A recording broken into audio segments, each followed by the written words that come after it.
इसमें ईसाई पंथ राज्य 33 हैं, इस्लाम डायरेक्ट या इनडायरेक्ट, जहां पे ईसाइयत को संरक्षण प्राप्त है।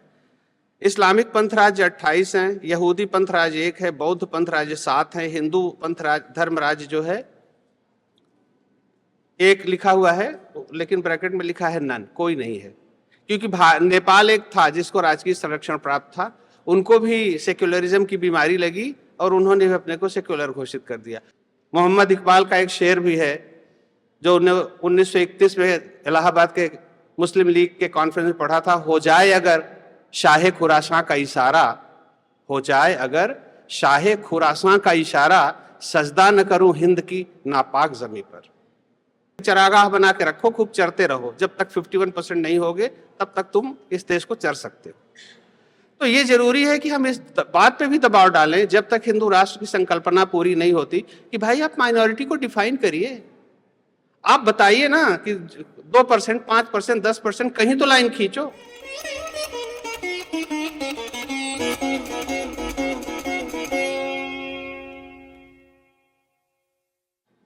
अखंड मंडलाकारं व्याप्तं येन चराचरं यत् पदं दर्शितं येन तस्मै श्री गुरुवे नमः। परब्रह्म परात्पर गुरुदेव श्री जयंत आठवले जी के चरणों में कोटि कोटि प्रणाम। यहाँ उपस्थित सभी संत जनों के चरणों में मेरा प्रणाम, आप सभी को मेरा प्रणाम। जो विषय है मेरा डायरेक्ट है, सीधा है, भारत को हिंदू राष्ट्र क्यों होना चाहिए। कहते हैं कि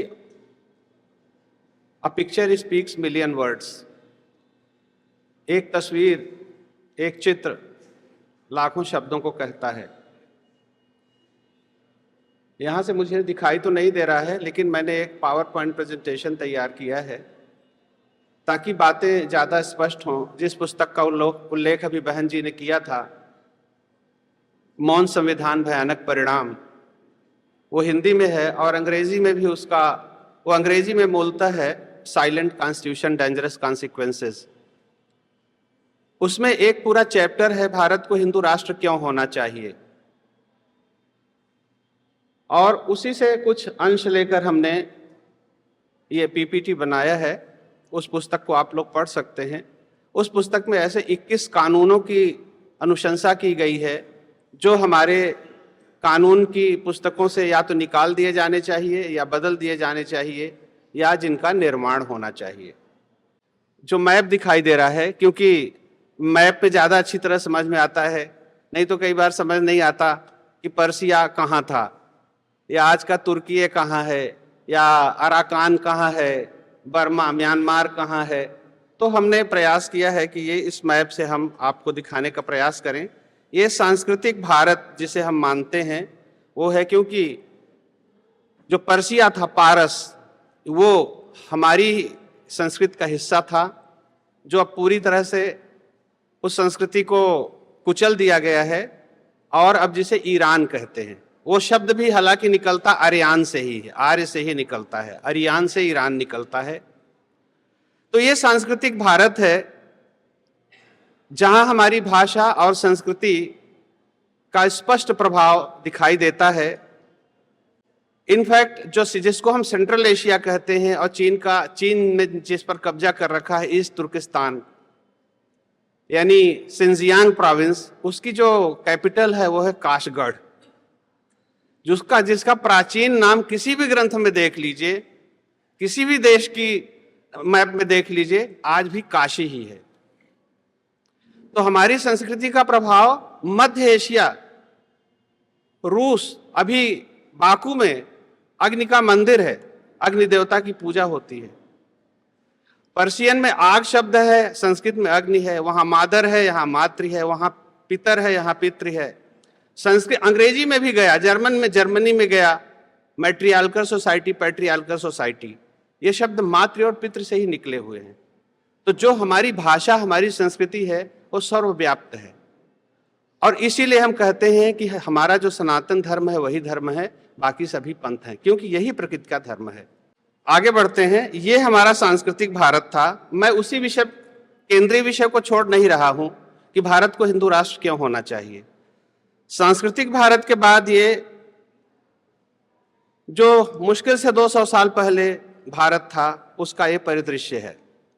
बदलता रहता है नक्शा, ऐसा नहीं है जैसे जैसे साम्राज्य बदले तो किसी ने कहीं कब्जा कर लिया, तो वो बाउंड्रीज जो थी वो बहुत ही टेम्परेरी होती थी। ये अखंड भारत जिसे हम मानते हैं वो है। और अब जो तीसरा मैप आप देख रहे हैं, ये आज का भारत है। इन तीनों को इसी क्रम में मैंने इसलिए लगाया है कि हम कहाँ थे और कहाँ पहुंच गए हैं। और इसमें भी जी कश्मीर का आप ऊपर हिस्सा देख रहे हैं, इसमें से 1/3 हमारे पास नहीं है। जब कभी कश्मीर पर मेरा पिछला प्रेजेंटेशन हुआ था गोवा में, तो मैंने उस विषय पर बोला था। कश्मीर अपने आप में ही एक विषय है, तो उसका 1/3 हिस्सा हमारे पास नहीं है। हिंदू राष्ट्र, क्योंकि मैं बहुत सारे हिंदू संगठनों से जुड़ा हूं, उसमें राष्ट्रीय स्वयंसेवक संघ भी है, वो लोग कहते हैं कि हम तो पहले से ही हिंदू राष्ट्र हैं, तो हिंदू राष्ट्र की जरूरत क्या है। ये एक भ्रमात्मक स्टेटमेंट है। हम हिंदू राष्ट्र हैं, ये सही है, लेकिन हमारी कोई कॉन्स्टिट्यूशनल रिकॉग्निशन नहीं है। जब तक संविधान में वो शक्ति नहीं है, जब हम दूसरे दोयम दर्जे के नागरिक हैं, द्वितीय श्रेणी के नागरिक हैं, जो माइनॉरिटीज हैं उनको हमसे ज्यादा राइट है, तो हिंदू राष्ट्र किस चीज के हैं। तो हमें व्यावहारिक बात करनी चाहिए, आदर्शवादी बातों से समस्याओं का समाधान कभी नहीं होता है। तो हमें क्या चाहिए, हिंदू राष्ट्र के लिए क्या चाहिए। भारत को संवैधानिक रूप से एक हिंदू राष्ट्र घोषित करें, इसके लिए संसद में बिल लाकर अधिनियम बनाएं। कहना बहुत आसान है, होना असंभव तो नहीं है, पर बहुत कठिन है। लोग बोलेंगे कैसे होगा जब इतनी ताकतें लगी हुई हैं, लेकिन वैसे होगा जैसे गुरुदेव ने कहा, हमें दबाव बनाना पड़ेगा। अभी भी हम 80% हैं। ये देश हमारा है, राष्ट्र हमारा है, संस्कृति हमारी है, हम जैसा चाहेंगे वैसे ही चलेगा। हमें कहना पड़ेगा कि संविधान में इस देश को हिंदू राष्ट्र का दर्जा दो। और क्यों देना है वो मैं आगे बातें करता हूं। यह कानून क्यों चाहिए। विश्व में कुल लगभग 201 देश हैं, कोई विवाद कर सकता है 203 भी हैं, मैं उसमें नहीं जाऊंगा। मैं जो बातें कह रहा हूं जेनेरिक है, उनको बहुत एक्यूरेटली लेने की जरूरत नहीं, because they are indicative, not exclusive और कंक्लूसिव। 201 देश हैं, जिसमें से 196 को संयुक्त राष्ट्र संघ की पहचान प्राप्त है और 6 जो है रिकॉग्नाइज नहीं है। उसमें से ईसाई बहुल देश हैं 131, मुस्लिम बहुल 58, बौद्ध बहुल 7, यहूदी बहुल 1, हिंदू बहुल 2 और अन्य 2 हैं। अन्य मतलब जो अपने को किसी रिलीजन से शायद रिकॉग्नाइज नहीं करते। अब आप देखिए सिर्फ 2 हैं, कौन कौन, भारत और नेपाल। उनकी स्थिति क्या है। उपरोक्त में पंथ राज्य यानी थियोक्रेसी जिसको कहते हैं, निम्न प्रकार हैं, जहां पर विशेष पंथ यानी कि रिलीजन या मजहब को राजकीय संरक्षण प्राप्त है। इसमें ईसाई पंथ राज्य 33 हैं, इस्लाम डायरेक्ट या इनडायरेक्ट, जहां पे ईसाइयत को संरक्षण प्राप्त है। इस्लामिक पंथ राज्य 28 हैं, यहूदी पंथ राज्य 1 है, बौद्ध पंथ राज्य 7 है, हिंदू पंथ धर्म राज्य जो है 1 लिखा हुआ है, लेकिन ब्रैकेट में लिखा है नन, कोई नहीं है। क्योंकि नेपाल एक था जिसको राजकीय संरक्षण प्राप्त था, उनको भी सेक्युलरिज्म की बीमारी लगी और उन्होंने भी अपने को सेक्युलर घोषित कर दिया। और आज नेपाल में जितना तेजी से कन्वर्जन हो रहा है, शायद भारत में भी नहीं हो रहा है, उसका ये दुष्परिणाम है।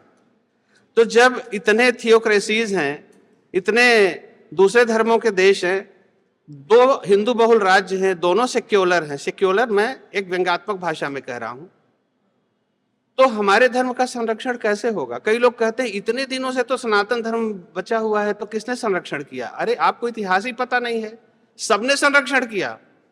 बिना संरक्षण के कोई धर्म नहीं बचता है। आप देखिए जब इस्लामिक इन्वेजन हुआ तो हमारे धर्म की कितनी दुर्गति हुई।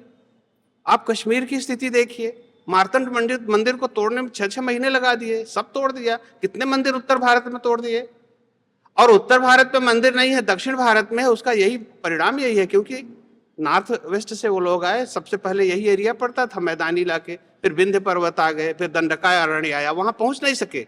वहां इतनी आसानी से पहुंचे होते तो वहां भी खत्म हो जाते।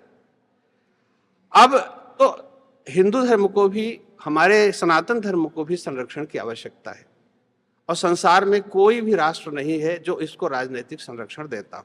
अब कहते हैं demography, in democracy demography is our destiny. लोकतंत्र में हमारी जो जनसांख्यिकी है वही हमारा भाग्य है।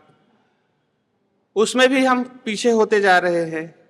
अभी 1951 का जो सेंसस है उसमें हिंदू 84% थे और 211 और मुस्लिम की पॉपुलेशन 9.8 थी।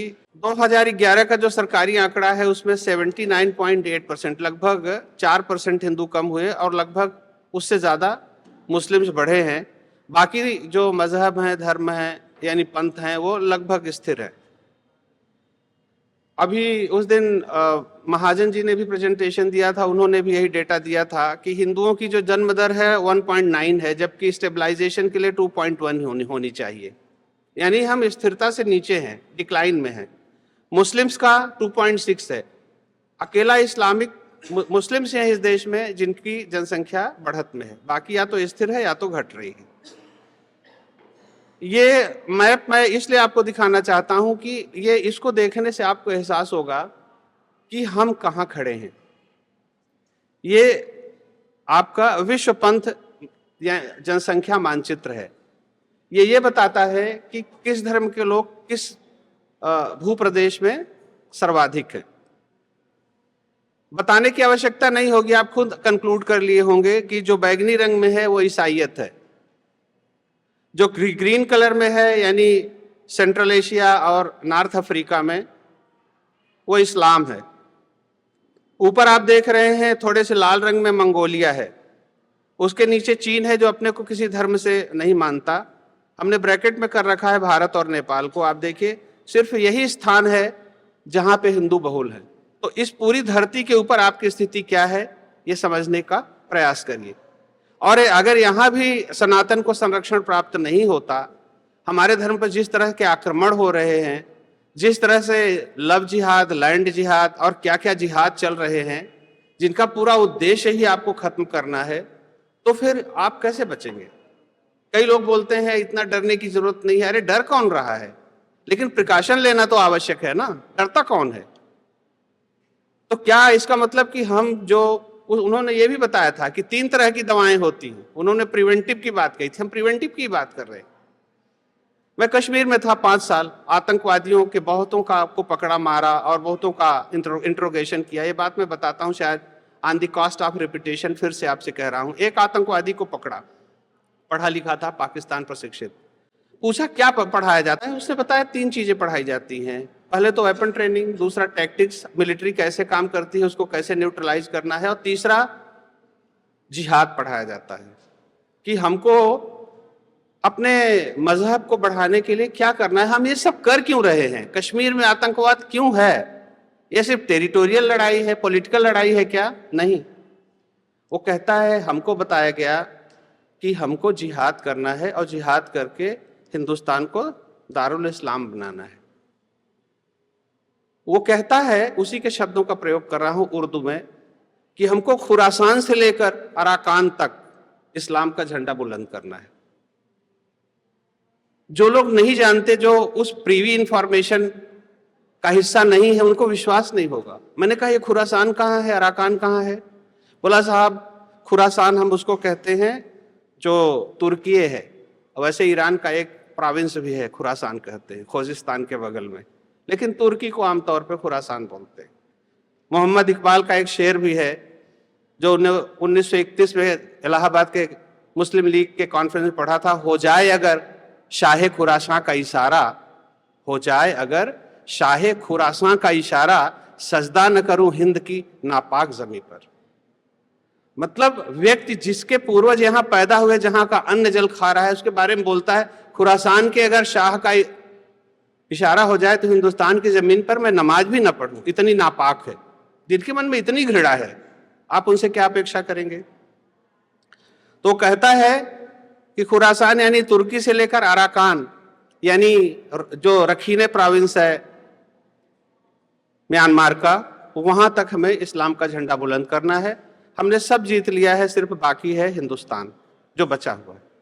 अभी कश्मीर जीतेंगे, फिर बंगाल जीतेंगे, पाकिस्तान बांग्लादेश हमने बना लिया और बोलते हैं जिहाद से ही हमने लिया। नहीं तो इंडो बुद्धिस्ट कल्चर थी पूरे अफगानिस्तान में, आज भी खोदो तो वहां बुद्ध ही निकलते हैं। तो हमने तो सब खत्म कर दिया, अब तो है ही नहीं। बामियान में मूर्तियां थी, उसको तोप से हमने तोड़ दिया। मतलब अगर आपका भूगोल नहीं है तो आपका इतिहास भी नहीं होगा, आपका स्थापत्य नहीं होगा, आपका मंदिर नहीं होगा, आपका कुछ भी नहीं होगा आपका। तो इसलिए भूगोल आपका होना बहुत जरूरी है। अगर आपका भूगोल नहीं, बांग्लादेश में आपका भूगोल नहीं तो मार मार के भगा रहे हैं। पाकिस्तान में भूगोल पर आपका अधिकार नहीं है, वहां क्या हो रहा है आप सब जानते हैं। 8% से 1.6% हो गए, from 8% they have, Hindus have come down to 1.6%। तो अगर भूगोल आपका नहीं है तो आपका कुछ भी नहीं होगा, इसलिए भूगोल होना जरूरी है। ये बड़े बड़े बड़े राजा महाराजा आधुनिक काल में ही 500 साल तक कश्मीर में अनवरत शासन रहा मुसलमानों का, 1320 से लेकर के और 1820 तक। महाराजा रंजीत सिंह ने उसे आजाद कराया 1820 में अपने बलिदान से, दूसरे प्रयास में जीते। जब आपका भूगोल हो गया तो सारी चीजें बदल गई। नहीं तो वहां तो हिंदू धर्म खत्म हो चुका था। कश्मीर का इतिहास पढ़िए, तब आपको समझ आएगा इस्लाम क्या है। बाकी जगह तो उतनी समझ में नहीं आता। तो मैं आपको ये मैप इसलिए दिखा रहा हूं कि आप समझें कि आपकी स्थिति क्या है। अब हिंदू राष्ट्र क्यों होना चाहिए? लोग बोलते हैं ये कोई स्वार्थ की बात नहीं है, यह श्रेष्ठतम धर्म है और अकेला ही धर्म है, क्योंकि प्रकृति का धर्म है। बोलता है अयम निजः परो वेति गणना लघु चेत साम उदार चरिताराम तु वसुधैव कुटुंबकम। इस्लाम में इस्लामिक भाईचारा है, जो मुसलमान नहीं है वो इस धरती पर रहने के योग्य नहीं। ईसाइयत में मनुष्यों की सिर्फ बात की गई है, उसमें भी अभी बहन जी ने बताया मनुष्य मतलब सिर्फ मेल ही होता है, फीमेल होता ही नहीं। अगर मान भी लें, हम ही वो कहते हैं कि इस वसुधा से जितने भी जीव जंतु वनस्पति निकले हुए हैं वो सब सहोदर हैं। जैसे एक माँ के गर्भ से निकले हुए भाई बहन, उनका अधिकार माँ के ऊपर और उसकी संपत्ति पर बराबर होता है, उनका कर्तव्य भी बराबर होता है, उसी तरह इस धरती पर जितने जीव मात्र हैं वो सबका सब हमारे भाई बहन की तरह है। ये जो कहते हैं ना इकोसिस्टम, एक हमारा जो इकोलॉजी है, कैसे बचाना है, वो तो सनातन धर्म से ही आएगा। और किसी ने ये बात कही क्या? नदियों की पूजा, पहाड़ों की पूजा, पीपल को नहीं काटना है, आम को नहीं काटना है, कहाँ से आता है? यह मानव धर्म और प्रकृति का पोषक धर्म है। संपूर्ण मानवता को भौतिक, मानसिक और आध्यात्मिक सुख देने वाला, विश्व शांति की स्थापना में सक्षम, संघर्ष नहीं सहायता और संवाद का पोषक है। एक सेमिनार में गया, एक लेडी आई, वो बोली in Kashmir it is a clash of civilisation. तो मुझे बड़ा विचित्र लगा। मैंने कहा सिविलाइजेशन कहाँ है? मैंने कहा you are wrong, it is not clash of civilisation, they have clash and we have civilisation. उनके पास सिर्फ विवाद है, विध्वंस है, सभ्यता तो सिर्फ हमारे पास है। तो क्लैश ऑफ सिविलाइजेशन नहीं है ये। तो आप देखें व्यवहारिक धरातल पर हिंदुओं के पास जाने के लिए, अगर आज पाकिस्तान बांग्लादेश में कुछ होता है तो हिंदू भारत में आ जाते हैं। अगर भारत में ही कुछ होगा तो कहाँ जाएंगे? अपने अस्तित्व का संरक्षण, इसके लिए हिंदू राष्ट्र की आवश्यकता है। संवैधानिक रूप से भारत को कन्वर्जन की चरागाह बनाने से रोकना है। मोदी जी ने बहुत से संगठनों पर प्रतिबंध लगाया जो कन्वर्जन के लिए पैसे आते थे, लेकिन अभी बहुत कुछ होना बाकी है। मानव द्वारा निर्मित श्रेष्ठतम मानव मूल्य और ज्ञान परंपरा का संरक्षण, धर्म और पंथ नाम पर हिंदुओं के साथ हो रहे भेदभाव को रोकना, संसार की महानतम सभ्यता का संरक्षण एवं संवर्धन, हमारी देवी देवताओं का जो मजाक है बंद हो। ये सब चीजें हैं जिसके लिए हमें हिंदू धर्म आवश्यक है। ये कैसे होगा? मैंने पहले ही कहा कि जब तक भूगोल सुरक्षित नहीं है तब तक इतिहास और संस्कृति सुरक्षित नहीं रहेगी। हिंदू राष्ट्र क्यों होना चाहिए? हमारे देश में 6 ऐसे राज्य हैं, 3 केंद्र शासित प्रदेश हैं जहां पे हिंदू अल्पसंख्यक हैं। लेकिन कितना बड़ा दुर्भाग्य हो सकता है कि वहां उनको अल्पसंख्यकों के कोई अधिकार नहीं है। यानी जो आर्टिकल 25 से 30 के बीच में हमने सो कॉल्ड माइनॉरिटीज को इतने राइट्स दिए हैं संविधान में, वो हमें प्राप्त नहीं है जहां हम माइनॉरिटी हैं। कश्मीर के लोग गए सुप्रीम कोर्ट, तो सुप्रीम कोर्ट ने कहा माइनॉरिटी कमीशन में जाइए। माइनॉरिटी कमीशन में कोई हिंदू ही नहीं है, सुनेगा कौन? फिर उन्होंने कहा नहीं सुप्रीम कोर्ट सुनेगी। अभी पिंग पोंग के बॉल की तरह इधर से उधर आ जा रहा है। अभी ये डिसाइड नहीं हुआ कि माइनॉरिटी स्टेटस हिंदुओं को इन राज्यों में मिलना चाहिए कि नहीं। नागालैंड का दिखाइए, इसमें ग्रीन कलर से हिंदुओं को दिखाया गया है। क्योंकि पाई चार्ट से बहुत आसान होता है ये समझना कि कितने हिंदू वहां बचे हैं। आप देखिए, और ये भी थोड़ा एग्जैजरेटेड साइड में ही है, ये हिंदुओं की स्थिति है। ये जो 6-9 राज्य हैं उनका दिखा रहा हूं। मणिपुर में देखिए, पूरे नॉर्थ ईस्ट में सबसे ज्यादा वही है, लेकिन फिर भी माइनॉरिटी में है।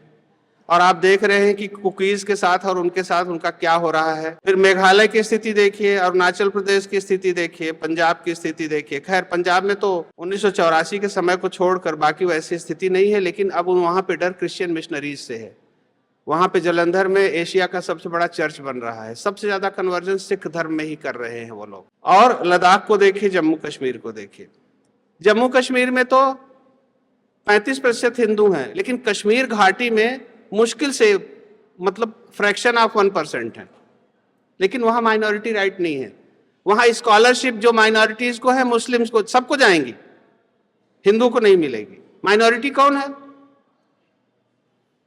सब माइनॉरिटी है इस देश में, सिर्फ हिंदुओं को छोड़कर। मैंने पुस्तक में एक ये भी लिखा है कि माइनॉरिटी को डिफाइन करो।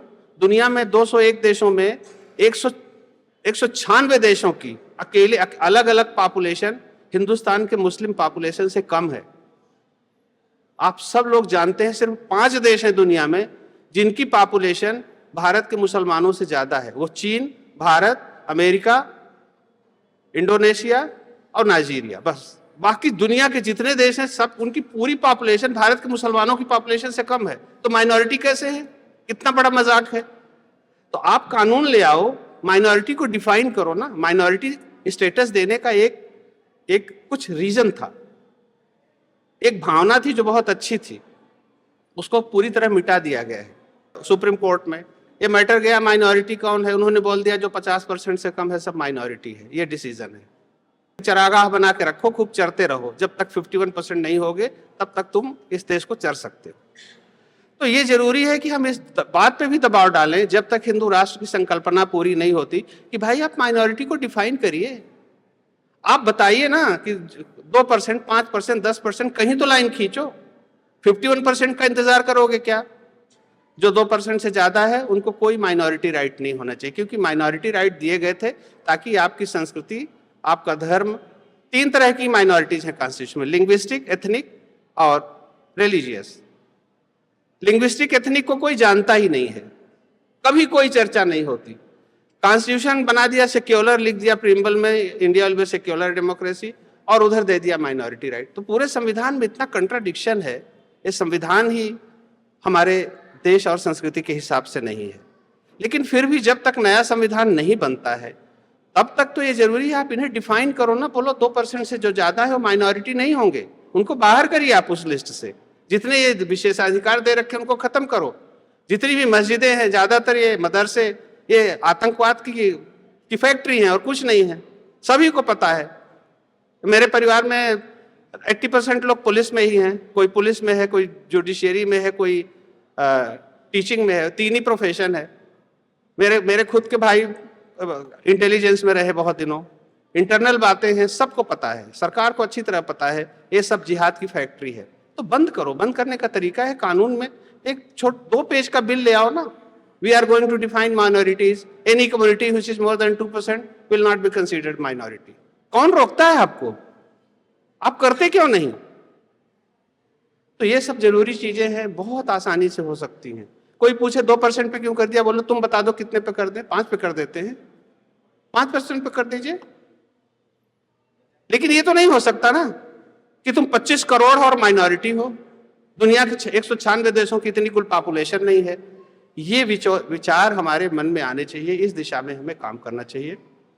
आपका बहुत बहुत धन्यवाद। आप सभी को प्रणाम, नमस्कार।